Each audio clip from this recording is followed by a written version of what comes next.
పవన్ కళ్యాణ్ గారితో సహా ఆయన్ని మెచ్చుకోని వాళ్ళంటూ ఎవరు లేరు. కరెక్ట్ చెప్పానా? బాగా చెప్పానా? ఎప్పుడు బీటెక్ అయిపోద్దా, ఎదిగిపోయి మనం రైటర్ అయిపోవాలన్నట్టుగా ఎదురు చూసేవాడిని. పాటలు పుస్తకం వచ్చేది, అది చూసి నేర్చుకునే వాళ్ళం. అవును, ఒక పింక్ కలర్ లో బ్లాక్ అండ్ వైట్ లో అలా అవును. అవి నేను ఇన్ని సంవత్సరాల తర్వాత అదే కీరవాణి గారికి నేను పాట రాయటం, పవన్ కళ్యాణ్ గారి హీరో అవటం. మీరు బాలకృష్ణ గారికి ఆయన బర్త్డే సాంగ్ ఒకటి రాశారు కదా? రాగానే ఇలా అంటారు ఫోన్, మనం నేను పట్టుకునేవాడిని. అంతకుముందు నేను ఆ డైరెక్టర్ గారికి రూల్స్ రంజన్లో ఒక పెద్ద హిట్ సాంగ్ రాశాను, సమ్మోహన. నిజంగా ఆ పాట ఇప్పటికీ. తర్వాత పాట పల్లవి కావాలి. అప్పుడు ప్రళయకాల రుద్రుడల్లె తాండవించు భైరవం గగనమైన భువనమైన హాయ్, హలో, నమస్తే, welcome to voice monkeys media. నేను మీ రాజరాజేశ్వరి దేవి. ఈరోజు మన దగ్గరికి ఒక గెస్ట్ వచ్చారండి. అంటే మనమే ఆయన్ని తీసుకుని వచ్చాం, అడిగి. ఆ గెస్ట్ గురించి ఎలా చెప్పాలి, ఏం చెప్పాలని నేను చాలా ఆలోచించాను. ఏలూరు సిఆర్ రెడ్డి కాలేజ్లో బీటెక్ చదివే కుర్రాడు ఇప్పుడు తెలుగు సినిమా ఇండస్ట్రీ పాటల్ని ఏలేస్తున్నాడు. ఎంతగా అంటే ఏ భాష నుంచి సినిమా వచ్చినా, తమిళ్, మలయాళం, కన్నడ, ఏ భాష నుంచి సినిమా వచ్చినా కూడా ప్రతి సినిమాకి ఈయనే పాటలు రాస్తారు. ఇంకా ఇక్కడ మనకి పవన్ కళ్యాణ్ గారితో సహా ఆయన్ని మెచ్చుకోని వాళ్ళంటూ ఎవరు లేరు. ఆయన ఎవరు అనుకుంటున్నారా? చాలా యంగ్, చాలా ఎనర్జెటిక్, ఇంకా చాలా పాటలు రాయాలని ఎంతో తపనతో ఉన్న వ్యక్తి ఆయనే రాంబాబు గోసాల గారు.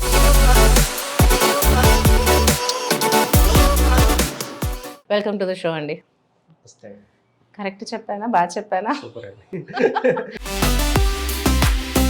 అంటే ఏమైనా వేరేగా చెప్పానేమో అనేసి. ఆబ్వియస్లీ మీరు ఏలేస్తున్నారండి. ఎందుకంటే మీరు దగ్గర 600 పాటలు రాసుంటారు కదా. ఈ మధ్యకాలంలో అయితే నాకు తెలుసుండి ఏ సినిమా చూసినా అందులో మీ పేరు ఉంటుంది, పాటలు రాసి, అది ఎవరిదైనా సరే. సో అందుకని మీరు ఏలేస్తున్నారు అనడంలో తప్పేం లేదని నేను అనుకుంటున్నాను. సో ఇందుకీ ఏలూరు సిఆర్ రెడ్డి కాలేజ్లో బీటెక్ చదువుకుంటున్న అబ్బాయి సడన్గా అన్నమయ్య సినిమా చూసి, ఆ ఏజ్లో ఒక భక్తి సినిమా చూసి ఎలాగ ఇన్స్పిరేషన్గా తీసుకున్నారు? అంటే మాకు చిన్నప్పటి నుంచి కొంచెం పాటలు అంటే ఇష్టం అండి. మా ఇంట్లో ఒక చిన్న రేడియో ఉండేది, మా తాతయ్య గారు మా అమ్మగారికి ఇచ్చారంట పెళ్ళైనప్పుడు. ఓకే. సారీ లాగా రేడియో పంపించారంట. ఇంకా నేను పుట్టి కొంచెం పెద్ద అయిన తర్వాత ఒక 7-8 సంవత్సరాలు వచ్చిన తర్వాత ఆ రేడియోలో పాటలు వస్తుంటే స్కూల్ నుంచి వచ్చి పాటలు వినటం, అలా ఎందుకో చిన్నప్పటి నుంచి తెలియకుండా పాటలు అలవాటైంది. తర్వాత అప్పుడు దూరదర్శన్లో చిత్రలహరి ఇవన్నీ వచ్చాయి. అవును, అక్కడ కూడా పాటలు వినేవాడిని. తర్వాత మా ఇంటికి ఒక 2-3 ఇళ్ళు దాటిన తర్వాత ఒక టైలరింగ్ షాప్ ఉండేది. ఆ టైలరింగ్ షాపులో వాళ్ళు టేప్ రికార్డ్ క్యాసెట్స్ పెట్టుకుని పాటలు వింటూ వాళ్ళు అవి టైలరింగ్ చేసేవాళ్ళు. నేను నడుచుకుంటూ వెళ్తూ ఏమన్నా పాటలు వినపడితే నేను ఆగిపోయేవాడిని. ఓకే. అలా మెయిన్ అప్పుడు మేజర్ చంద్రకాంత్లో పుణ్యభూమి నా దేశం అన్న పాట, ఆ పాట ఎక్కడొచ్చినా సరే నేను ఆగిపోయాలి, అంత ఇష్టం ఆ పాట. అలా ఒక పాట మీద ఇంట్రెస్ట్ పెరిగింది. తర్వాత అప్పుడు అన్నమయ్య సినిమా చూశాను, నేను కూడా వెంకటేశ్వర స్వామి మీద పాట రాస్తే బాగుండు అన్నట్టుగా ఒక ఉగాది పండుగ రోజు మా ఊరికి ఒక 7 కిలోమీటర్స్లో టెంపుల్ ఉంటుంది వెంకటేశ్వర స్వామిది. సైకిల్ వేసుకుని సైకిల్ తొక్కుంటూ మార్నింగ్ వెళ్ళి అక్కడ ఈవినింగ్ వరకు కూర్చుని మధ్యాహ్నం ఆకలేస్తే ఆ పూజారి పెట్టిన ప్రసాదం తిని 2 పాటలు ఒకే రోజు రాసుకున్నాను. ఆ రోజు నోట్స్లో నేను 8th, 9th something. So starting బీజం అక్కడ పడింది, వెంకటేశ్వర స్వామి తోటి స్టార్ట్ అయింది. తర్వాత నేను ఇక్కడికి వచ్చి ట్రై చేసేటప్పుడు, సినిమాల్లో పాటలు రాద్దామని ట్రై చేసేటప్పుడు కూడా నాకు రఘు కుంచాను, జూపూడి సుమన్ గారు అని ఒక మ్యూజిక్ డైరెక్టర్ ఉండేవాడు. వాళ్ళిద్దరు కలిసి, అరే నీ దగ్గర వెంకటేశ్వర స్వామి పాటలు ఏమైనా ఉన్నాయంటే, ఉన్నాయన్నా, నేను ఎప్పుడో చిన్నప్పుడు రాసుకున్నాయని ఆ 2 వాళ్ళకి చూపించా.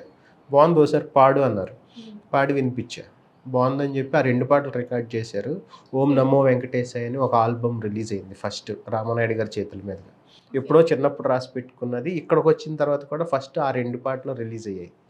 అది నాకు చాలా శుభసూచకమును. ఆ వెంకటేశ్వర స్వామి అంటే ఆయన ఆశీస్సులు ఆశీస్సులు అనుకుంటా. మీకు నిండుగా ఉన్నాయని అవును. తెలిపిన Yes. విషయం అది.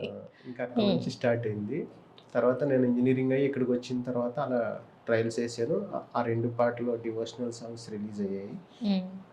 తర్వాత ఏలూరు ఎంపీ గారు, ఎక్స్ ఎంపీ గారు, ఆయన ప్రొడ్యూసర్ మాగంటి బాబు గారు అని. ఓకే. వాళ్ళ అబ్బాయి నేను క్లాస్మేట్స్ అనమాట. రామ్జీ గారు. మాగంటి రామ్జీ నేను. అయితే వాళ్ళు విఎల్ వర్క్ అయ్యాలని ఒక సినిమా జరుగుతుంది అప్పుడు. ఈ సత్యబాబు గారు డైరెక్టర్, ఉదయ్ కిరణ్ గారు. ఈవీవి గారి కజిన్. అయితే ఈవీవి గారి ఫ్యామిలీకి వీళ్ళకి కొంచెం రిలేషన్ చాలా, అంటే వీళ్ళ ప్రొడక్షన్లో ఈవీవి గారు సినిమా చేశారు తాళి. తర్వాత వీళ్ళు అల్లుడు గారు వచ్చారు, ప్రాణం, ఇవన్నీ చేశారు. అల్లరి నరేష్ గారితో ప్రాణం అవన్నీ. అప్పుడు మేము చదువుకుంటున్నాం. ఆ రిలేషన్ మీద అరే ఈ సత్యబాబు గారు నీకు తెలుసు కదా, ఒక మాట చెప్పి నేను పాట రాస్తాను రా. ఓ నువ్వే రాస్తావురా పాటలు అనేవాడు మా ఫ్రెండ్.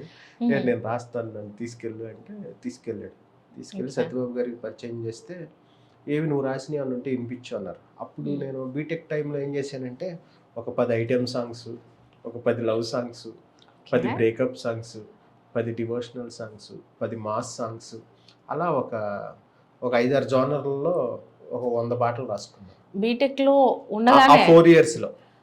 అబ్బా, ఎప్పుడు బీటెక్ అయిపోద్దా, వెళ్ళిపోయి మనం రైటర్ అయిపోవాలి అన్నట్టుగా ఎదురు చూసేవాడిని.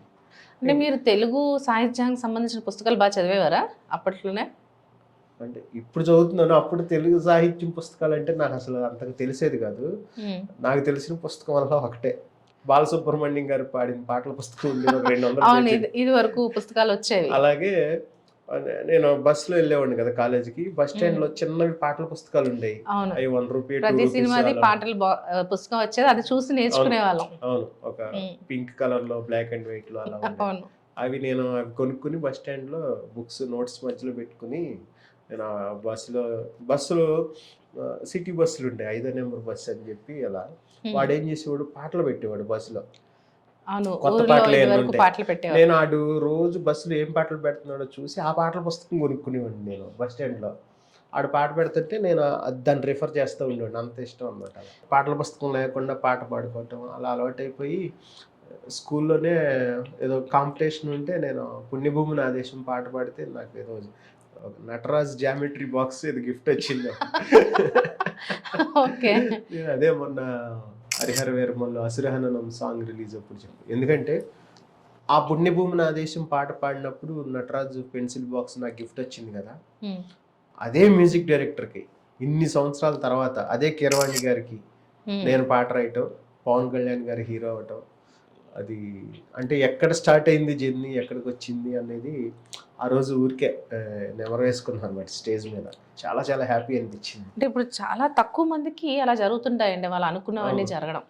అలాంటిది మీది అప్పుడు అనుకోలేదు మనం, అక్కడి నుంచి ఇక్కడ వరకు దాని కనెక్టివిటీ అలా వచ్చింది. అవునవును. అంటే అంటుంటారు కదా మనకి, ఎస్ డెస్టినీ, ఏది కూడా అర్థం లేకుండా జరగదు అని అంటారు.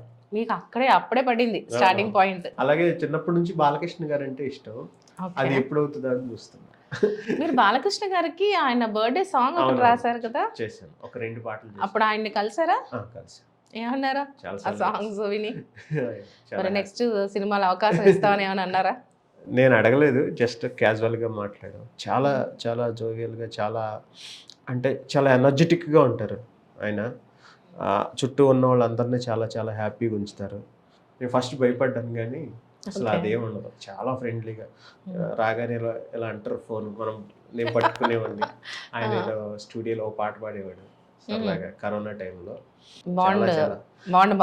లైఫ్లో మర్చిపోలేని రోజులు. మీది స్టార్టింగ్ అన్నమయ్య సినిమా ఇన్స్పిరేషన్ గా తీసుకున్నారు, అప్పటి నుంచి మొదలెట్టారు. అవును, టాపిక్ ఇటే వెళ్ళిపోయింది కదా. అంటే మనం అక్కడి నుంచి కంటిన్యూటీలోనే ఉన్నాం. సత్యబాబు గారు దగ్గరికి తీసుకెళ్ళాడు మా ఫ్రెండ్. అదే అతను నీ దగ్గర ఉన్న పాటలు ఉంటే వినిపించంటే నేను వినిపించానండి. వినిపిస్తే బాగున్నాయి, బాగా రాస్తున్నావు అని చెప్పి నేను చెప్తానులే, నాకు నీ ఫోన్ నెంబర్ ఇచ్చేయాలంటే నేను అక్కడ రాసి వచ్చాను. తర్వాత నెల అయిపోయింది, ఎవరు ఏం పిలవట్లేదు. నేను ఎస్ఆర్ నగర్లో ఉంటాను, అక్కడ ఒక లైబ్రరీ ఉంటే మార్నింగ్ వెళ్ళి అన్ని పేపర్లలో ఓన్లీ సినిమా పేజీలు చదువుతాను అనమాట. ఏమేమి సినిమాలు వస్తున్నాయి, ఏమి స్టార్ట్ అవుతున్నాయి, ఏమి షూటింగ్లో ఉన్నాయి అన్నట్టుగా. అయితే ఒకరోజు ఫోన్ వచ్చింది, నేను సత్యబాబుని అన్నారు. ఏ సత్యబాబు అంటే నేను ఈ సత్యబాబుని అన్నాడు ఆయన. సార్ సార్ అంటే అవునయ్య, అప్పుడు పాటలు రాసిన వచ్చాక ఒకసారి ఆఫీస్కి రా అన్నాడు. వెళ్ళాను. వెళ్తే అప్పుడు నాకు ఒక సిచ్యువేషన్ చెప్పారు, ట్యూన్ ఏమి ఇవ్వలేదు. ఉదయ్ కిరణ్ హీరో, ఉదయ్ కిరణ్ బెడ్రూమ్లో ఉంటాడు. వాళ్ళ ఫాదర్ గిరిబాబు గారి క్యారెక్టర్ సోఫాలో హాల్లో కూర్చొని ఉంటారు. ఒక 4 అమ్మాయిలు ఉదయ్ కిరణ్ కోసం వస్తారు. అదో పెళ్లి చూపులు అన్నట్టుగా స్వయంవరం లాగా ఒక 4 అమ్మాయిలు వచ్చి అంకుల్ వంశీ ఎక్కడ అని అడిగితే లోపల ఉన్నాడంటే వాళ్ళు 4 రూమ్లోకి వెళ్తారు. ఇదేంటి అని చెప్పేసి ఫాదర్ క్యారెక్టర్ ఆ రూమ్ వైపు చూసి ఇమాజినేషన్లోకి వెళ్తాడు. ఆ 4 అమ్మాయిలతో ఉదయ్ కిరణ్కి పాట. అదేంటంటే కొంచెం ఐటెం అండ్ సెడ్యూసింగ్ ఇలా మిక్స్ అయ్యి కొంచెం రొమాంటిక్ ఇవన్నీ ఉండాలన్నమాట.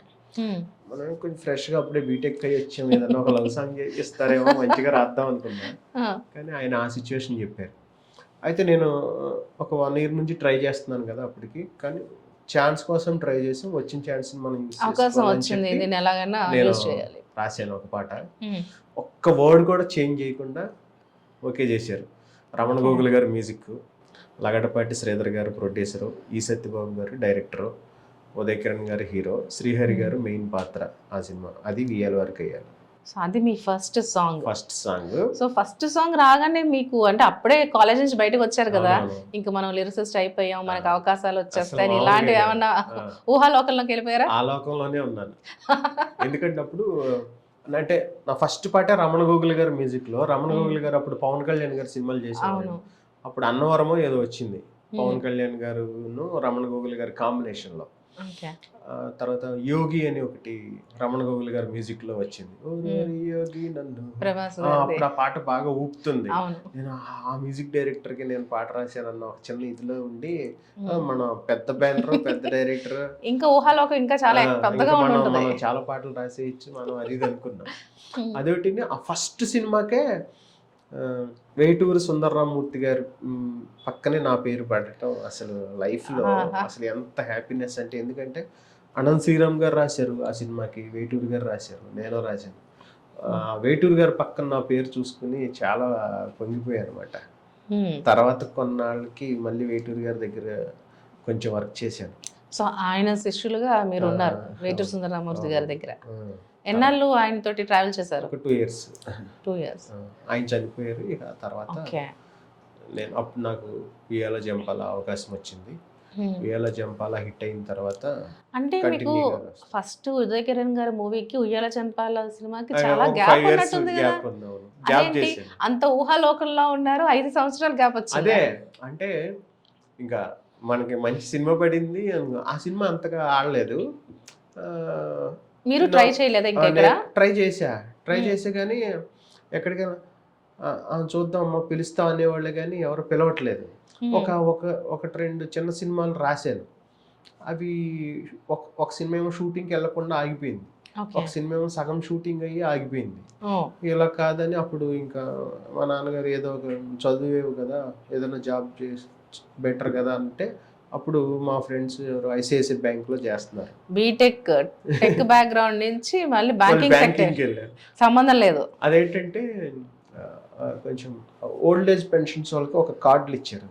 ఫస్ట్ వీక్ లో వాళ్ళకి పెన్షన్స్ ఇస్తారు కదా, దానికి సంబంధించిన బ్యాక్ ఎండ్ వర్క్ అంతా మన గచ్చిబౌలి ఐసిఐసిఐ టవర్స్ ఉంది కదా, అక్కడ కూర్చొని వర్క్ చేయటం అనమాట. ఒక 1 week వర్క్ చేస్తే మిగతా రోజులంతా నువ్వు పాటలు రాసుకోవచ్చు, నువ్వు ట్రై చేసుకోవచ్చు అని మా ఫ్రెండ్స్ చెప్పారు. మా ఫ్రెండ్స్ ఆ ప్రాజెక్ట్ లో పని చేస్తున్నారు అనమాట. ఇంకప్పుడు ఐసిఐసిఐలో జాయిన్ అయ్యి ఒక 5 years కంటిన్యూ చేశాను. బ్యాంకింగ్ అంటే ఇన్షర్ట్ చేసుకుని టై కట్టుకుని నీట్ గా షూస్ పాలిష్, క్యాబ్ ఎక్కగానే ఇన్షర్ట్ పీకేసేవాడిని, టై పీకేసేవాడిని, పాటలు ఏంటో కూర్చునేవాడిని. అంటే జనరల్గా ఎవరైనా ఒక డైరెక్టర్ అవుదామని, హీరో అవుదామని వస్తుంటారు, కానీ మీరు లిరిసిస్ట్ అవుదామని చిన్నప్పటి నుంచి మైండ్ లో పెట్టుకుని అదే చేస్తూ ఉన్నారు. అవును, ఎందుకంటే ఆ పాట మీద ఉన్న ఇష్టమే ఇంత దూరం తీసుకొచ్చింది. మీరే ఇప్పటికీ ఫస్ట్ మా నాన్నగారు ఊళ్ళో వ్యవసాయం చేస్తూనే ఉంటారు.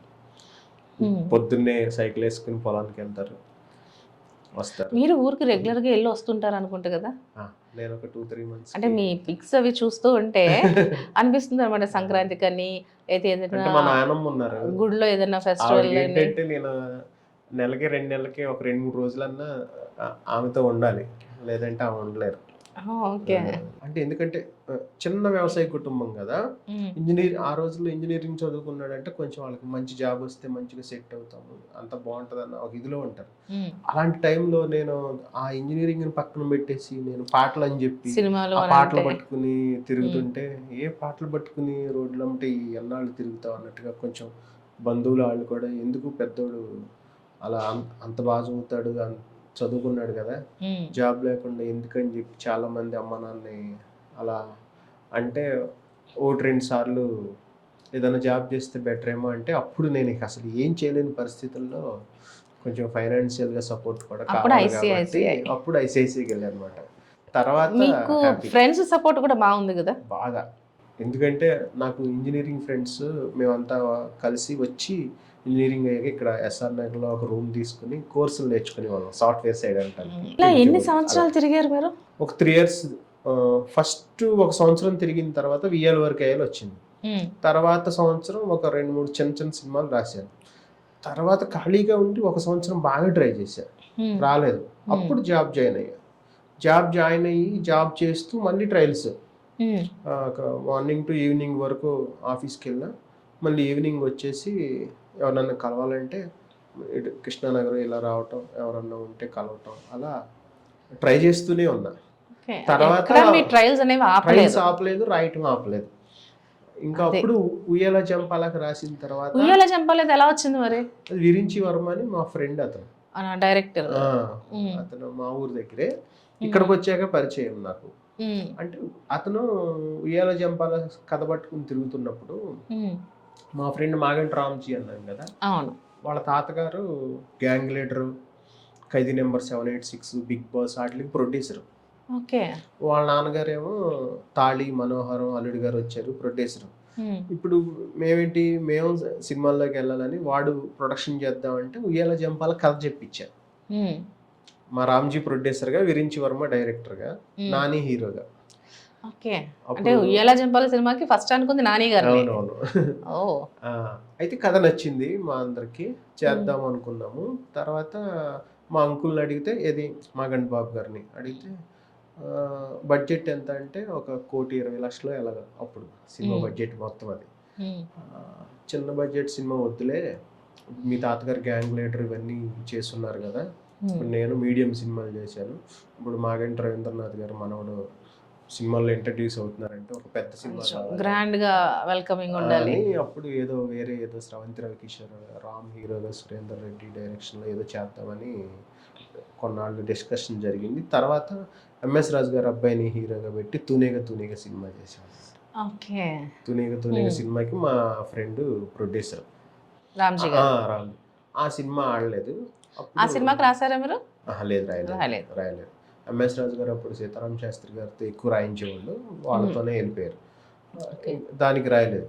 ఉయ్యాల జంపాల సినిమా చాలా మందికి టర్నింగ్ పాయింట్ అయింది. రాజతరుణ్ గారి, అవికా గారి, అనిత గారు, అంటే విరించి వర్మ గారు, రవి వర్మ గారు, అంటే చాలా మంది, మీరు చాలా మందికి టర్నింగ్ పాయింట్ అది. మరి నానిగారితో అనుకున్న సినిమా రాజతరుణ్ గారికి ఎలా వచ్చింది? అప్పుడు నానిగారు ఏగా అవన్నీ హిట్ అయ్యాయి, ఆయన కొంచెం బిజీగా ఉన్నారు.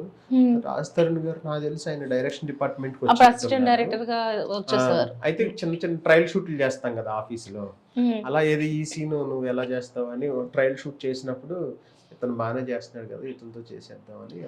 సో ఆ ట్రయల్ షూట్ తోటి ఆయన హీరో అయిపోయాడు రాజతరుణ్. అంటే అదృష్టం కూడా కలిసి వచ్చింది ఆయనకి. అలాగా నేను ఉయ్యాల జంపాల హిట్ ని అడ్డం పెట్టుకుని జాబ్ మానేసా ఇంట్లో. ఒక వంక దొరికింది, సినిమా హిట్ అయింది అని. తర్వాత మళ్ళీ విరించి వర్మ గారు నెక్స్ట్ నాని గారితో మజ్ను తీశారు. మజ్ను అది కూడా హిట్. మళ్ళీ మజ్నుకి రాశాను. మజ్నులో ఏ పాట రాశారు మీరు? జారే జారే చిన్ని గుండె చెయ్యి, అది ఫస్ట్ టైం ఈనాడు పేపర్లో ఒక ఇంటర్వ్యూ వచ్చింది, ఒక ఆర్టికల్ వచ్చింది. ఆ పాట గురించి, కొత్త పాట గురైన ఒక ఆర్టికల్ నడిచేది కొన్నాళ్ళు. వసుంధర సినిమా, ఈనాడు సినిమా అవును, పేజ్ వసుంధర ఉంటుంది పేపర్ కదా, వచ్చేది. అవును. దాంట్లో నా ఫస్ట్ ఇంటర్వ్యూ అనమాట. అప్పుడు అది ఆనందం మామూలుగా కాదు. అసలు మామూలుగా కాదు. అప్పుడు మజను తర్వాత అప్పట్లో ఒకడు ఉండేవాడని ఒక సినిమా, నారా రోహిత్, శ్రీ విష్ణు. అది ఒక బ్యాక్గ్రౌండ్ సాంగ్. సినిమా అంతా రెడీ అయిపోయింది. ఆర్ఆర్ జరుగుతున్నప్పుడు మన అసురా సినిమా డైరెక్టర్ కృష్ణ విజయ్ గారు అని ఆయన పిలిచి, రాంబాబు ఒక బ్యాక్గ్రౌండ్ సాంగ్ ఉంటుంది, అది ఒక దండకం లాగా చాలా ఫెరోషియస్గా కావాలన్నారు. అప్పుడు నేను భగభగల కరకరుడు ఉగ్రమున పురహరుడు చెడుకు యమకింకరుడు కాలుడేలే ఇతడు అని ఒక శివుడికి సంబంధించిన దానిలాగా రాశాను. ఆ సినిమా కూడా పెద్ద హిట్ అయింది. అంటే మీరు బ్యాక్గ్రౌండ్ సాంగ్స్ ఇంత బలంగా రాయడానికి స్పెషలిస్ట్ అనుకుంటా. అందుకనేనా పవన్ కళ్యాణ్ గారిది హరిహర వీరమల్లు సినిమాలో సాంగ్ కూడా మీతో రాయించారు? అదే ఆ కథ ఏంటో చెప్పండి, చిన్నగా చెప్పండి. పోనీ అది చిన్న కథ కాదు, అది చాలా పెద్ద కథని చిన్నగా చెప్పండి. అంతకుముందు నేను ఆ డైరెక్టర్ గారికి రూల్స్ రంజన్లో ఒక పెద్ద హిట్ సాంగ్ రాశాను, సమ్మోహన.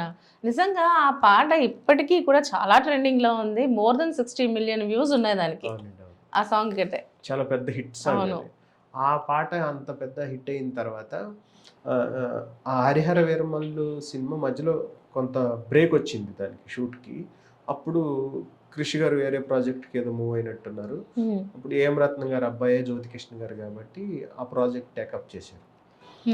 చేస్తే నేను ఒక పాట రాస్తా పవన్ కళ్యాణ్ది, నేను ఎప్పటి నుంచో పెద్ద హీరోకి రాయాలని ఒక చిన్న ఇది ఉంది సార్ అంటే, అవును అవి అంటే రొమాంటిక్ సాంగ్స్, లవ్ సాంగ్స్ అంటే బాగా రాస్తావు, కానీ ఈ సినిమా స్పాన్ వేరు, దీని నేపథ్యం వేరు, పైగా దీనికి కీరవాణి గారు మ్యూజిక్, నేను కొత్తగా ప్రాజెక్ట్లోకి వచ్చాను, నేను నిన్ను రికమెండ్ చేయాలంటే ఇప్పుడు కష్టం అది ఇది అన్నారు ఆయన.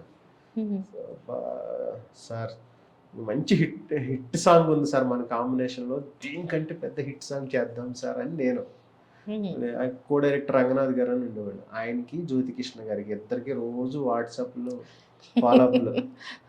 ఇంకా నా బోర్ పడలేక ఒక రోజు పిలిచారు అనమాట వాళ్ళ ఆఫీస్కి. పిలిచి సరేరా అని చెప్పి ఎడిటింగ్ రూమ్లోకి తీసుకెళ్ళి ఆ హరిహర వీరమల్లో యాక్షన్ సీక్వెన్స్లు, ఆ పవన్ కళ్యాణ్ ఆ చౌకీతాన సీక్వెన్స్ అవన్నీ చూపించారు నాకు. అవి చూసి అసలు స్టన్ అయిపోయారు. ఇంకా నాకేమనిపించిందంటే ఇలాంటి సినిమాకి రాయాలి, బాహుబలి, RRR ఈ రేంజ్లో ఉన్న యాక్షన్ సీక్వెన్స్ నేను రాయాలి అన్నట్టుగా ఫిక్స్ అయ్యి, సార్ నేను రాస్తున్నాను అన్నా అంతే జ్యోతి గారికి. ఏంటి నువ్వు ఫిక్స్ అయిపోతే అయిపోతుందా అని చెప్పి, నువ్వు చూసావు కదా దీన్ని బట్టి నువ్వు ఒక పాట రాయి, అది నాకు బాగా నచ్చితే నేను కీరవాణి గారి దగ్గరికి ఆ లిరిక్ తీసుకెళ్తాను, నిన్ను కాదు.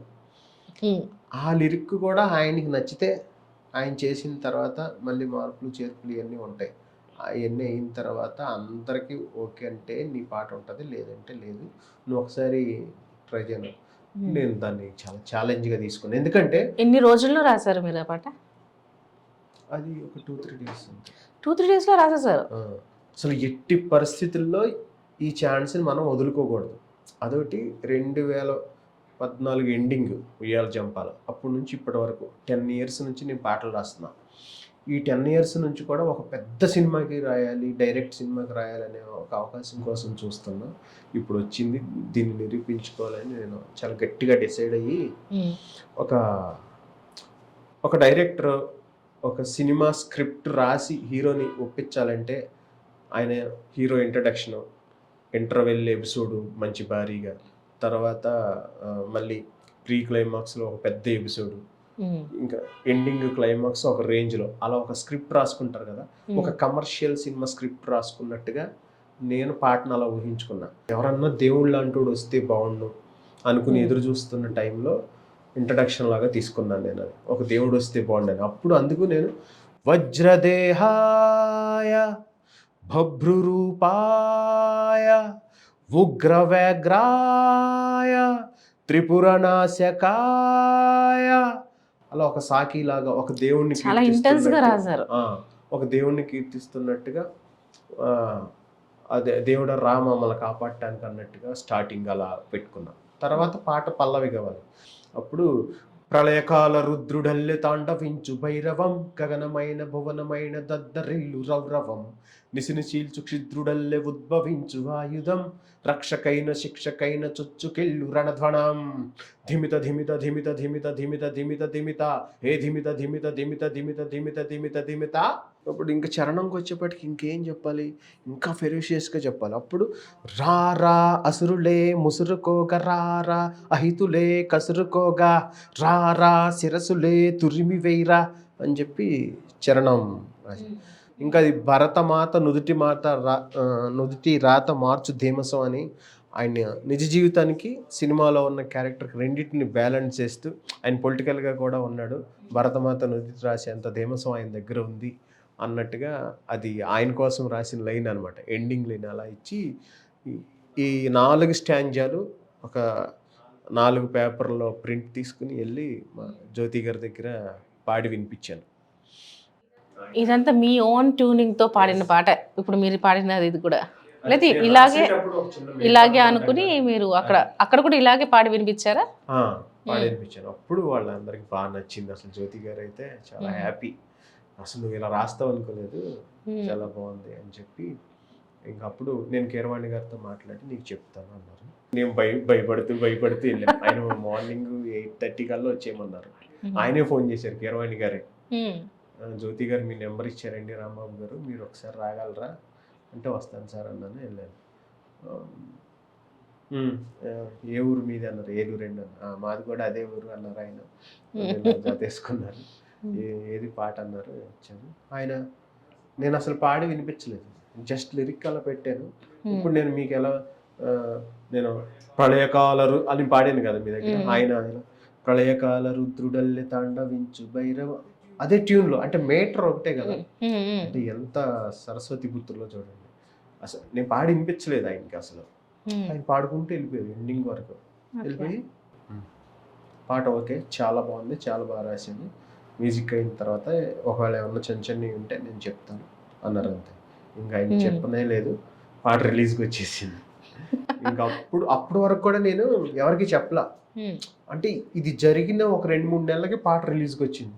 ఆ 2-3 నెలలు నేను ఎవరికి చెప్పలా. ఎందుకంటే పెద్ద సినిమాల్లో పాట ఉంటుందో ఉండదో, అసలు ఏమవుతుందో చేసారో చేయలేదో కూడా తెలియదు అనమాట.